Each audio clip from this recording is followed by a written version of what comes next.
We are back with another Space Marines 5 live action first person game. We are visited by the player in person, Odin's Fist. Yep, that's me. So, what's happening in this game? It's you versus Cedar City. Yeah, it looks like playing Scout. I played Scout the whole time, so that's not very surprising.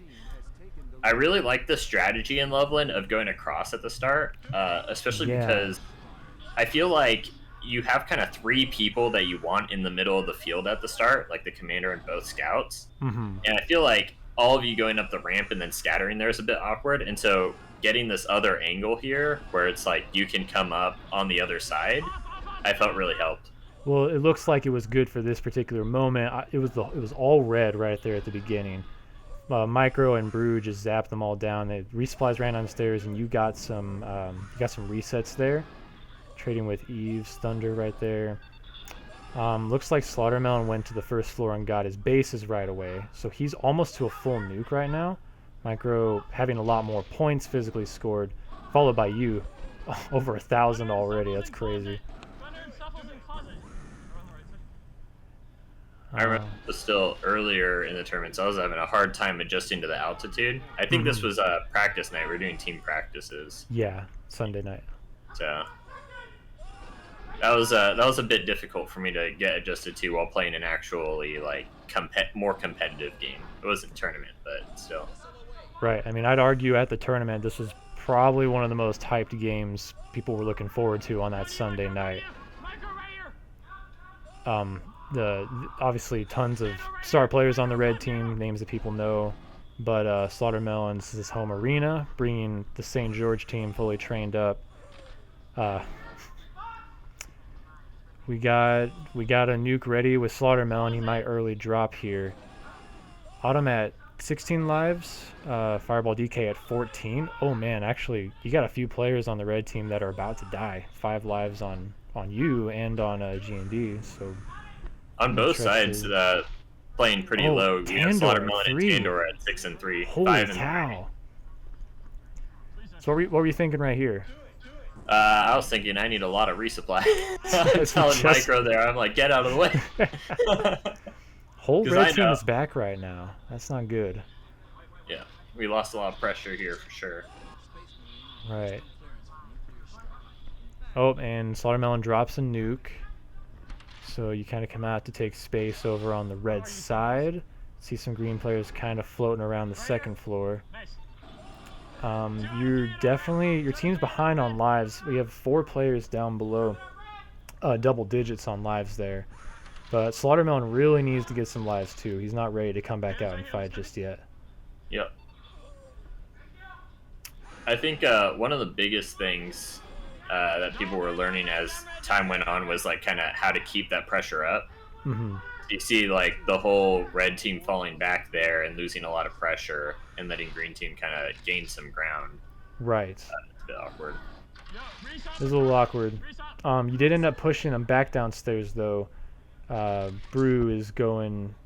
he just got another missile landed, but team's kind of repeating right now. You're all coming back. Looks like Scythe, he's completely full, so ideally Scythe would go out at this point and do some damage. You're looking pretty good as well on resupplies. Yeah. I remember here I'm trying to get them to peek out and resupply me while I'm in Funbox so that I can watch that red ramp. Oh, successful there.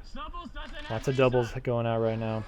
Did you have kind of like a role in this game? Was the team expecting you to take some territory or...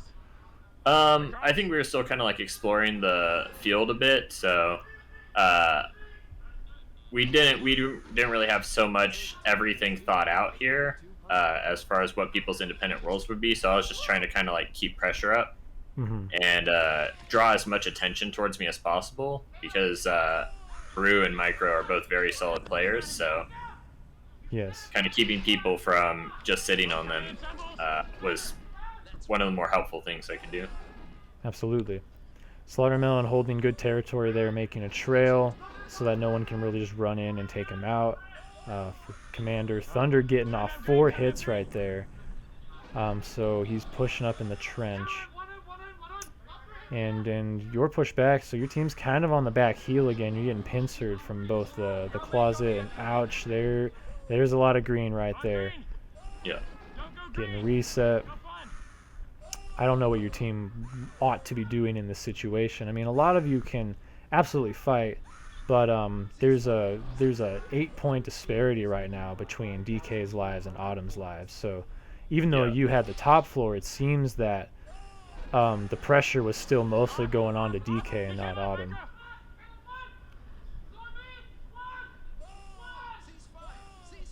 See, who's that in the chamber? Is that Tandor? Nope, you are back in Slaughtermelon into the chamber. Obviously, he's going to get that trade. Yep. It's a complete bloodbath. Yep. I think definitely the red team is ahead on points right now, if you take out the bases. Yeah. Even though green team is ahead. But here comes another nuke. That's going to hurt. Micro at 2, DK at 3, Odin, you're at 4 right now. There's no option but to go downstairs. Yep. And that went so quickly, too. You were all at least over half just a minute ago, I feel like. That medic on medic hit from Autumn onto DK right before he could get his bases was very detrimental. Clutch. Yep, there he goes, and the medic's out. So, unfortunate, like, Micro still has, well, he has no juice, no lives or shots. And that's just rotations. A minute ago, he had a lot, but without your commander being able to do anything, there's not much opportunity to push back. Red's only hope is to survive right now. Yep. Unfortunately, a lot of potential there to take out with the commander and heavy both being on 2 and the commander being downstairs, but we just, like you said, Micro had no juice. No way to push or apply any pressure. Yeah. And what is Tandor doing right now? He's at 2 lives, but his medic's up, and the whole red team is looking like they're downstairs. He needs to get up. Slaughtermelon as well, playing dangerously low. They're just lucky Micro doesn't have any shots. There was a bit of an awkward moment here where when DK had died out, there was kind of the nuke going off at the same time, and I didn't hear, so I thought we saw the medic, and I just needed to like create some pressure so we could fill up. Right. Very unfortunate. Get better at listening. I don't know. What do you think you would have done better once those nukes were going off? What could the red team have done differently? I think we were just a bit flustered, still trying to learn the arena. So unfortunately, like as the nukes were going off, we were just kind of running around in circles. I think one of the things was DK going out to get bases helps point-wise, but I think filling everyone up on lives is a lot more important. And so like hiding in a corner and letting us kind of preserve those medic lives might have made a bigger difference. I would agree, yeah. And that's such an inconvenient spot for the medic to be in when your whole team is... You don't have your bases because you never had the chance, but people need lives and you're about to go out. It's almost like you get to pick one or the other. Yeah. Autumn did go down to 2 lives, so a lot of progress has been made on the red offense, but too little too late. There goes Micro. He's out of the game. Almost got another nuke, though. Brew is definitely dealing a lot of damage right now, trying to pull weight for his team. I mean, at this point, what are you thinking? 3 lives, 28 shots, yeah, 26. Definitely trying to find angles where, rather than just stay alive, I've kind of understood that I'm going to die out, but I want to take as many positive trades as I can for my team here, so I can kind of make as much of a point differential as possible. Right. Not much to do there, just run away from the commander. Yep. And then green at this point, it looks like they have Autumn tucked upstairs, and the team is pretty much stabilized on lives. Everybody's hunting now or defending. It still seems like Brew is attacking the upstairs. We haven't seen him around in a while. Heavy versus heavy. This is certainly a tough spot for you. What do you think the green team did right when they got pushed downstairs? I think they knew the potential they had for pressure, especially with Caleb's nuke early on. And so, despite playing more low and playing kind of on the back foot, they made sure to keep that pressure up and do what they could to use the nuke to kind of uh, prevent red team from stabilizing as much as possible. Ouch, that hurts. Yeah. That feels bad when you're kind of fighting for your life and then to go out with not even getting a chance to trade with somebody. Right. Just getting nuked. It's like, I think I saw you just running, trying to get one more tag off just in case. Yeah. And there's that dignity, right? Sometimes it's more, when you're at that point, you just want to put up the best score you can. Yeah. So people know that you didn't get crushed. And you didn't. Here's the red team with a pretty large lead in points. If you add in Tandor's bases, that's like a good 4K, it looks like. Yep. 4.5. Yeah, unfortunate. Final thoughts on that game?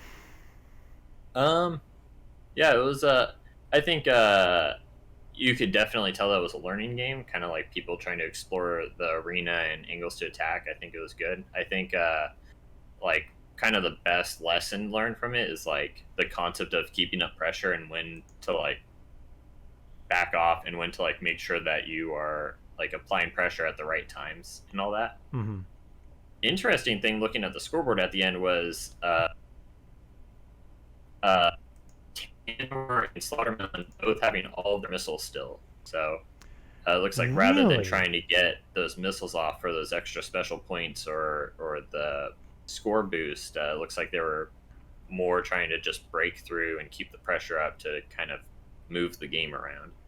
That's interesting. I never noticed that.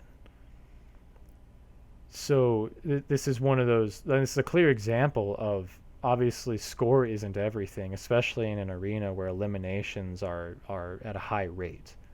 The level in the arena is so small that if you get pushed out, you don't really get anywhere that you can go that's safe. You're going to have to keep fighting. And in the end, if they got all those missiles off, that's another 5,000 points for the team, which would have outscored you. But it's more important to just get the elim, it looks like. Yeah, definitely. And that's an interesting thing to note with missiles is they take a lot of dedication. You have to get the whole lock off, which sometimes in some situations you're risking a lot. Especially when you're in at like a lot of that fight was very chaotic. Like you never know when somebody's going to pop around a corner. So dedicating yourself to a missile could mean that you're leaving yourself very vulnerable, or you're even losing ground rather than just like pushing past and just getting all the tags off. Absolutely.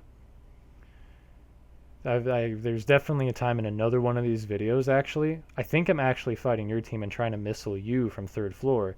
G&D tags me on the final tone, and so instead of getting 500, when I could have just tagged you and then kept fighting, I just go down, and then we lose top floor. It's you gotta do it risk-free, and in these high-intensity games against really good players, they're going to take advantage of every mistake you make. So, yeah. There you have it. All right, well, that's going to wrap up this game. Thank you so much for joining, Odin, and there's plenty more on this page if you want to watch more SM5 games with commentary. Content.